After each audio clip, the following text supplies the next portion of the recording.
Le professeur Axel Kahn, bonsoir. Merci beaucoup d'être avec nous, professeur. Vous êtes généticien, médecin, président de la Ligue contre le cancer et vous êtes l'auteur également de Et le bien dans tout ça. Et c'est aux éditions Stock. On voit apparaître la couverture pendant que je vous parle. Ma première question, elle va être extrêmement simple en réalité, professeur Kahn. Comment vous qualifiez la situation sanitaire aujourd'hui dans notre pays ? Nous sommes en plein pic épidémique, extrêmement grave. Je viens de lire les chiffres de Santé publique France de la journée. En ajoutant, on le fait le vendredi, les morts en EHPAD et les morts hospitaliers, on est à plus de 800, près de 900 morts. Il y a 42 000 contaminations. La situation est extraordinairement tendue. On a dépassé les 4 700 personnes en réanimation.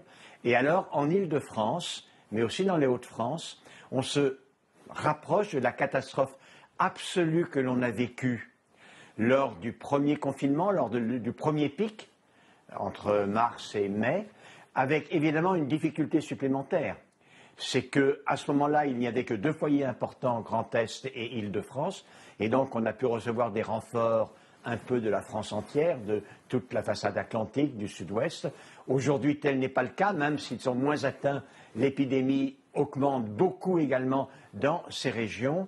Donc la situation est extrêmement tendue, extrêmement difficile. J'ai entendu un peu votre conversation et le président de la Ligue contre le cancer se gardera bien de prendre toute position politique, naturellement. Mais en tout cas, tout le monde le sait, donc je ne fais que rappeler un point. Ce qui se passe est exactement ce qui avait été décrit, qui devait se passer, et cela se passe au moment où il avait été dit que cela devait se passer. Et donc du coup, et si j'entends bien sûr, professeur, et on le respecte parfaitement, que vous ne prenez pas de décision d'opinion, de position politique, quand le président dit qu'il n'a pas fait d'erreur, vous lui dites, bien en réalité, si je peux me permettre, professeur, je vous pose la question parce que vous avez tweeté sur le sujet. Vous avez écrit « Des milliers de vies ont été ou seront perdues en fait de la décision qui entraîne des souffrances immenses ». Vous avez écrit un jour « Les choses iront mieux. Dans un mois ou 2, alors le décideur se réjouira. Voyez, j'ai eu raison. Je n'en serai toujours pas convaincu ». Voilà, mais voyez, ce n'est pas l'homme politique qui est président de la République auquel je m'adresse. Il se trouve que cet homme a assumé. Il a dit « j'ai pris une décision et j'ai eu raison de la prendre ». Le contexte politique, je n'en parle pas. Mais la décision qu'il a prise, tout le monde l'observe, elle est dans le domaine sanitaire, social, qui est mon domaine.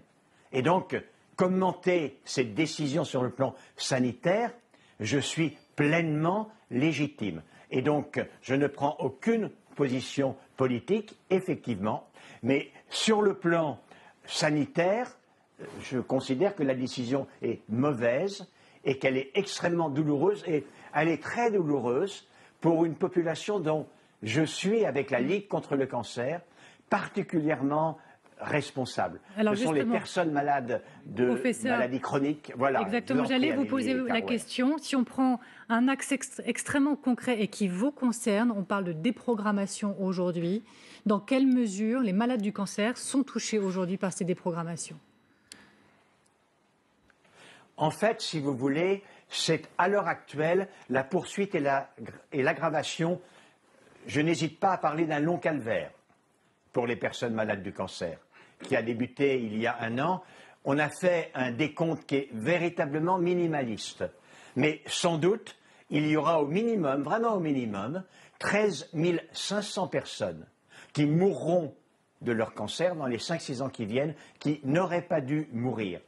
L'erreur qui a été faite, puisqu'il s'agit d'une décision sanitaire, ça a été de laisser vivre, de laisser subsister un très haut taux, souvent je vous l'ai dit ici à LCI, un très haut taux de circulation virale, c'est-à-dire une très haute tension hospitalière. Et évidemment, qui dit persistance d'une très haute tension hospitalière, dit très grande difficulté à assurer dans les conditions optimales la continuité des parcours de soins des autres malades atteints d'affections chroniques, des autres personnes malades atteintes d'affections chroniques, et en particulier, bien entendu, des personnes du cancer. Et là, que voulez-vous que je vous dise en tant que président de la Ligue contre le cancer, puisque le décideur a dit c'est ma décision, je dis pour les personnes malades du cancer, c'est une très douloureuse décision. Sur un plan toujours 100% sanitaire, professeur, beaucoup de vos collègues aujourd'hui prennent la parole pour dire on n'a pas d'autre solution que de reconfiner. Je cite par exemple Dominique Costagliola de l'INSERM qui dit au point où on en est, elle ne voit pas comment éviter un confinement total, dit-elle. Je me permets de vous poser la question. Je vais parler franc, j'ai toujours parlé franc, vous le savez, ce n'est pas la première fois que nous nous parlons, Amélie Carrouer. C'est vrai. On est dans une situation catastrophique.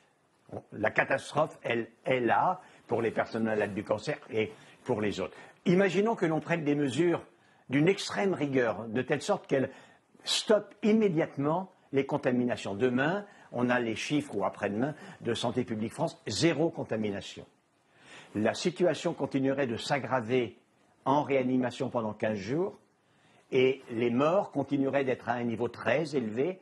On va bientôt atteindre les 100 000 morts pendant pratiquement un mois.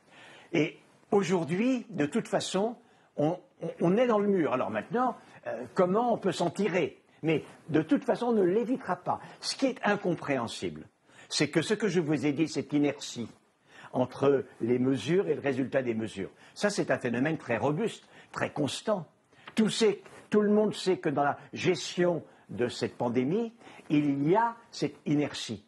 Or, que l'on prenne des mesures qui sont assez timides, alors même que l'on est devant l'obstacle, qu'on est devant la très grande difficulté, ça, d'un point de vue purement logique, je considère que c'est totalement incompréhensible. Alors, Olivier Véran, il dit qu'il est trop tôt encore pour mesurer l'effet des restrictions, des décisions qui sont entrées en vigueur le 20 mars dernier. Ils se donnent du temps, une dizaine de jours. Ils vont, même s'ils accélèrent un peu dès ce week-end, regarder les chiffres, mais il est trop tôt pour dire, dit le gouvernement. Oui, il a raison. Mais entre vous et moi, quelles sont les principales modifications des restrictions antérieures qui ont été annoncées il y a donc une dizaine de jours? L'interdiction d'aller faire ses courses pour acheter des chaussures et des habits. Il y a à peu près que ça, en réalité. Et se dire qu'il faut attendre 10 à 20 jours pour savoir en quelle mesure il va y avoir une modification radicale du flux épidémique, du fait que maintenant on ne peut plus aller dans les magasins pour acheter ses chaussures et ses habits, avouez que c'est un peu surréaliste quand même. Et on regarde aussi de près, bien sûr, ce qui se passe du côté des écoles. Et le ministre de l'Éducation a pris la parole juste avant cette émission pour dire que non, garder les écoles ouvertes, c'était fondamental, pas question de les fermer. En revanche, pour les 19 départements, je vais être très concrète, qui sont le plus concernés en ce moment par les mesures, les classes vont être fermées dès le premier cas de contamination. Vous dites très bien. On a avancé et ça peut aider à tenir, ou vous dites aujourd'hui, là encore, on est dans le mur déjà et les écoles, il faudrait les fermer. D'un point de vue sanitaire, toujours. Là encore, oui, Amélie Carrouer, il faut parler vrai. Il faut dire les choses, c'est totalement exigé. Je comprends bien que fermer les écoles est extrêmement difficile du fait de la sanction, on va dire redoublée, de la fermeture des écoles pour les élèves qui sont issus des milieux les plus modestes d'un point de vue socio-économique. Cela étant dit, la réalité, on l'a masqué longtemps, la réalité, c'est que oui, c'est vrai, les écoles sont aujourd'hui l'un des lieux les plus importants de la contamination. Oui, c'est vrai, aujourd'hui, le taux d'incidence de l'infection dans les écoles est au moins double du taux d'incidence ailleurs dans la population, même en Île-de-France. Dans les écoles, on est dans une situation dont ne pâtissent pas trop les élèves, mais évidemment, comme ces élèves rentrent chez eux, ensuite à domicile, et avec papa, maman, la famille, il n'y a pas véritablement de gestes barrières, il s'agit bien évidemment d'un vecteur de la transmission, de l'augmentation de l'infection. Donc, en effet, c'est très difficile, la situation des écoliers. Mais on est vraiment dans une situation qui est dramatique, catastrophique. On a manqué, il faut tout de même dire les choses, on a manqué 2 opportunités. Incroyable d'ailleurs qu'on les ait manquées. C'est inimaginable. Le 8 janvier, on pouvait retarder la fin des vacances de Noël En plus, c'était drôlement bien parce qu'on avait fait la fête, on s'était éclaté. Bon, on aurait râlé d'être reconfiné, mais bon. Et pour les gamins, ils restaient un peu plus en vacances. Et donc, on a manqué cette opportunité qui nous aurait permis d'attendre le rebond actuel. On l'aurait eu de toute façon, mais loin de la situation d'extrême difficulté, d'extrême danger dans laquelle nous nous trouvons. Et puis, il y a eu un deuxième créneau, hein, je vous le rappelle, qui sont les vacances de février. On pouvait fusionner les 3 zones, rajouter une semaine. Cela faisait 1 mois de vacances pour les gamins. Mais bon, ce n'était pas véritablement de l'éviction scolaire, ce n'était pas vraiment d'arrêt de la scolarité. On en profitait également pour confiner les parents. Et entre vous et moi, être confiné en plein hiver alors qu'il fait un temps de chien, c'est pas pareil que risquer, car on le risque naturellement, d'être confiné à la veille des vacances de Pâques et alors que toutes les petites fleurs sortent, percent et éclosent dans les prairies. C'est terrible quand même. On ne va pas nous piquer encore notre 2e printemps de suite. Professeur Axel Kahn, Dominique Seux a une question pour vous et moi je reviens juste après vers vous. Oui, professeur, est-ce que vous mettez en cause le fonctionnement de la démocratie sanitaire? C'est vrai que parfois on se dit où se prennent les décisions. Ça n'est pas au Conseil des ministres, ça n'est pas au Parlement, ça n'est manifestement pas entre le Conseil scientifique et l'État, ça se passe dans le Conseil de défense ou dans le bureau du président de la République. Est-ce que vous dites qu'il y a quelque chose qui ne fonctionne pas dans l'organisation de la prise de décision? Sanitaire toujours. Sanitaire. Je serais très... Oui, absolument. Je serai prudent dans ma réponse à votre question, car je ne conteste nullement qu'une décision qui a tellement d'implications économiques, sociales, psychologiques, telles qu'un confinement, telles qu'une augmentation des contraintes de distanciation physique, soit une décision in fine politique. Et naturellement, le politique doit être informé par les experts, par les épidémiologistes, les réanimateurs, les médecins, il a été informé. Mais ça, en soi, ça n'est pas anormal. Ce qui devient anormal, à un moment donné, c'est quand il y a pratiquement une unanimité des mises en garde, on a l'impression qu'une politique est décidée, qui fait le pari de faire totalement fi de ces mises en garde. Donc, que la décision ait été prise par le politique, elle est de nature politique, rien à dire.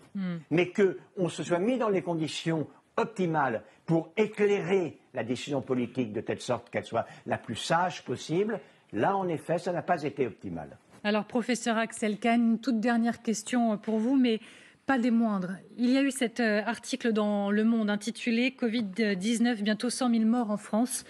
Et l'indifférence s'installe. Il est signé Denis Cosnard, on va l'entendre dans un instant. Et il écrit notamment ces mots très forts.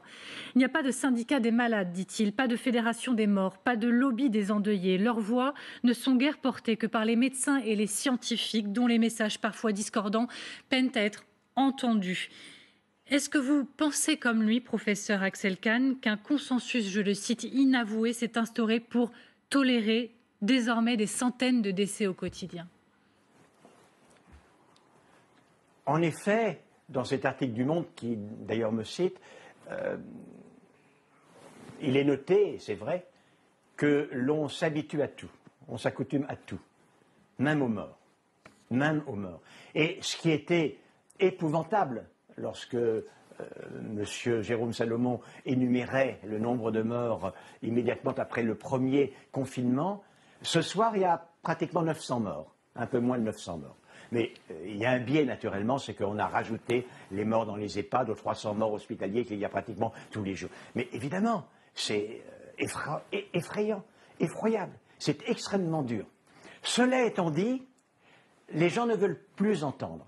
À un moment donné, on vit tellement mal que l'on préfère détourner le regard de ce qui est par trop douloureux et rajoute au malaise. Alors, je le comprends psychologiquement.